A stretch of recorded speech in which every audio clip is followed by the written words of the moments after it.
കഴിഞ്ഞ ദിവസം ഇൻസ്റ്റാഗ്രാമിൽ ഇങ്ങനെ സ്ക്രോൾ ചെയ്തുകൊണ്ടിരിക്കുമ്പോഴേ പെട്ടെന്നൊരു മെസ്സേജ് കണ്ടു, ഈ പേജിൻ്റെ അഡ്മിൻ മരിച്ചു എന്ന് പറഞ്ഞിട്ട്. പെട്ടെന്ന് നമ്മളത് ഞാനാണെങ്കിലും ക്ലിക്ക് ചെയ്തു. പക്ഷേ ഇതിൻ്റെ താഴെ ആ അഡ്മിൻ തന്നെ എഴുതിയിരിക്കുന്നതാണ് കേട്ടോ, എനിക്കറിയാമായിരുന്നു ഇങ്ങനെ ഒരു എഴുത്ത് കാണുമ്പോൾ നീ ഇത് വായിക്കുമെന്ന്, എന്നിലേക്ക് ഓടിയെത്തുമെന്ന്, ആരാണ് ആ അഡ്മിൻ എന്നറിയാൻ വെപ്രാളം കൂട്ടുമെന്ന്, എങ്ങനെ മരിച്ചെന്നറിയാൻ ബഹളം വയ്ക്കുമെന്ന്. അല്ലെങ്കിലും ജീവിച്ചിരിക്കുമ്പോൾ കിട്ടാത്ത പരിഗണനയാണല്ലോ പലർക്കും മരിച്ചു കഴിഞ്ഞാൽ കിട്ടുന്നത്. എത്ര ശരിയാണല്ലേ? അപ്പം ഞാനിത് ഈ പേജ് എടുത്ത് നോക്കി കഴിഞ്ഞപ്പോൾ വളരെ കുറച്ച് ഫോളോവേഴ്സേ അതിനുള്ളൂ. ഓക്കെ, വീഡിയോസിനൊന്നും റീച്ചും കാര്യങ്ങളൊന്നും തന്നെ ഇല്ല.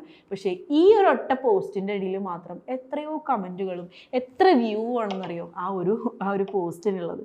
നമ്മുടെ ജീവിതത്തിലും ശരിയല്ലേ ഇതിങ്ങനെ? കാരണം നമ്മൾ പലപ്പോഴും ജീവിച്ചിരിക്കുമ്പോൾ മറ്റുള്ളവർക്ക് കൊടുക്കാൻ പറ്റാത്ത സ്നേഹം, പരിഗണന, ഇങ്ങനെ പല കാര്യങ്ങളും മരിച്ചു കഴിയുമ്പോൾ അവരെക്കുറിച്ച് ഓർത്തുകൊണ്ടോ അവരെ പരിഗണിച്ചത് കൊണ്ടോ അവരെക്കുറിച്ചിട്ട് നല്ലത് പറഞ്ഞത് കൊണ്ടോ കാര്യമില്ല. ജീവിച്ചിരിക്കുമ്പോൾ കൊടുക്കണം അവർക്കുള്ള സ്നേഹമായാലും പരിഗണനയായാലും കേട്ടോ.